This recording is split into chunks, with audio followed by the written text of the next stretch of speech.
ప్రజల ముందు ఆ తర్వాతే మిగతా పనులని ఏపీ సీఎం చంద్రబాబు అన్నారు. ముందుండి నడిపించాలనే ఉద్దేశంతో క్షేత్రస్థాయిలో పనిచేస్తున్నట్లు చెప్పారు. బాపట్ల జిల్లా కొత్త గొల్లపాలెంలో ఎన్టీఆర్ భరోసా పెన్షన్ పంపిణీ కార్యక్రమంలో సీఎం చంద్రబాబు పాల్గొన్నారు. 3-4 సంవత్సరాల్లో మళ్లీ అమరావతికి పూర్వ వైభవం తెచ్చే బాధ్యత ఈ ప్రభుత్వం తీసుకుంటామని కూడా మీకు తెలియజేస్తున్నా. ఇంకో పక్కన పోలవరం ఆంధ్రప్రదేశ్ రాష్ట్రానికి ఒక జీవనాడి. నీళ్లు కావాలి. గోదావరిలో నీళ్లు సముద్రం లేకపోతున్నాయి. ఇప్పుడు చినగంజాం ఉంది, పక్కన సముద్రం, ఇక్కడ నీళ్లు లేవు. బోర్లు వేసుకుంటే తప్ప నీళ్లు లేని పరిస్థితి ఉంటుంది. అలాంటప్పుడు నదులు అనుసంధానం చేయాలని పోలవరాన్ని మళ్లీ ఘాట్లో పెట్టాం.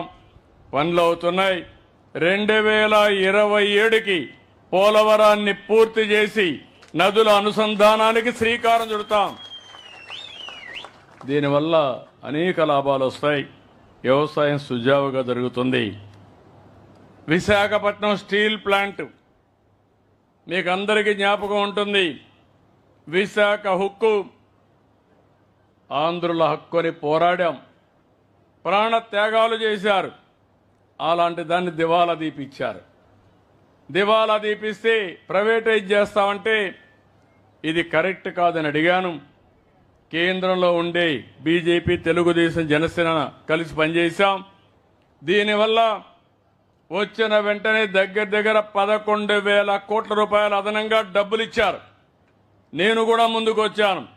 అవసరమైతే నా ప్రజల కోసం ప్రతి నెల 100 కోట్ల రూపాయలు చొప్పున 2 సంవత్సరాలు కరెంటు ఛార్జీకి దాన్ని ఈక్విటీ కింద కన్వర్ట్ చేసుకుని నేను ఉచితంగా ఇస్తానని నేను ముందుకు వచ్చాను. నీళ్లు, కరెంటు ఉచితంగా ఇస్తున్నాను. ఇప్పుడు మీరు చూస్తే 10వ నెల విశాఖపట్నం స్టీల్ కూడా ఘాట్లో పడింది. అంటే పరిపాలన ఎప్పుడు కూడా సమర్థవంతంగా చేస్తే ఏదైనా దాన్ని బాగు చేసే అవకాశాలు వస్తాయి. విశాఖపట్నానికి రైల్వే జోన్ వచ్చింది. ఒకప్పుడు రోడ్లు చూశారు, గుంతలు పడిపోయి ఎవరైనా బయట పోతే నడి విరిగిపోతుంది. ఎవరైనా డెలివరీకి పోవాలంటే హాస్పిటల్కి పోయే పని లేకుండా మధ్యలోనే డెలివరీ అయిపోయే పరిస్థితి వచ్చి ఉంటుంది. ఈరోజు నేను అడుగుతున్నా, మీ రోడ్లు బాగున్నాయా లేదా అని మిమ్మల్ని అడుగుతున్నా. బాగున్నాయంటే గట్టిగా చెప్పండి. ఇంకా కొన్ని రోడ్లు ఉన్నాయి, అవి కూడా రిపేర్ చేస్తాం. భవిష్యత్తులో రోడ్లన్నీ అద్దంలాగా ఉండాలని ఆలోచిస్తున్నా. మీరు సహకరిస్తే దానివల్ల మనం ఎక్కడికి పోవాలన్నా రావాలన్నా ఒకప్పుడు మీరు చూస్తే నేషనల్ హైవేస్ ఉన్నాయి. 30 ఏళ్లకు మునుపు అయితే మనం రోడ్ల మీద పోయేవాళ్ళం కాదు. ఈరోజు నేషనల్ హైవేస్లు ఎక్కడా గుంతలే లేవంటే విధానమే కారణం. అలాంటివన్నీ వచ్చాయి. ఇంకో పక్కన మీరు చూస్తే డిఎస్సి, మన పిల్లల ఉద్యోగాల కోసం మెగా డిఎస్సి పెడతానని మొదటి సంతకం పెట్టాను. రేపు జూన్ లోపల డిఎస్సి పరీక్షలు ఈ నెలలోనే ప్రారంభించి జూన్ లోపల ఉద్యోగాలు ఇచ్చి తిరిగి స్కూళ్లన్నీ రీఓపెన్ చేసే లోపల కొత్త టీచర్లందరినీ పోస్ట్ చేసే బాధ్యత నాది. ఇంకో పక్కన ల్యాండ్ టైటిలింగ్ యాక్ట్ రద్దు చేశాం. ఇంకొక విషయం కూడా చెప్తున్నా, ఈ ఊర్లో యాదవులు ఉన్నారు. మీ జీవనోపాధి గొర్రెలు మేపుకోవడం, లేకపోతే గేదెలు కానీ ఆవులు కానీ మేపుకోవడం ప్రధానమైన వృత్తి మీకు. అదే మరి ఇంకొక పక్కన చూస్తే చేనేత కార్మికులు ఉన్నారు. వాళ్ళంతా మగ్గాలు పెట్టుకొని నేసే పరిస్థితి.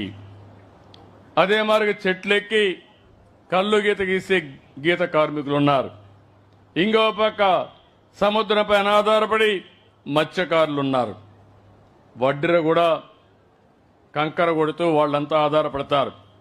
నాయీ బ్రాహ్మణులంతా కూడా ఎక్కడికక్కడ మంచి శుభ కార్యక్రమాలు జరిగితే వస్తూ ఉంటాం, దేవాలయాల్లో ఉంటారు.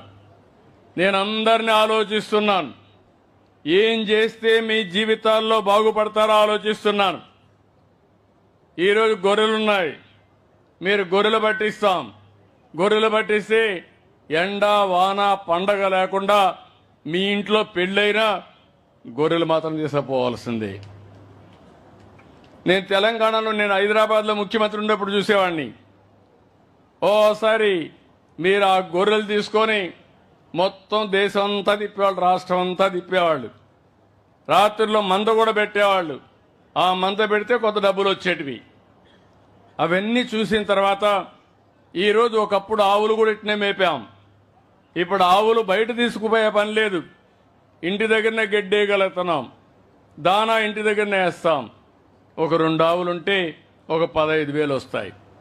గొర్రెలు కూడా బయట తీసుకుపోయే పని లేకుండా ఇంట్లోనే ఊర్లోనే మేపుకునే పరిస్థితి వస్తుంది.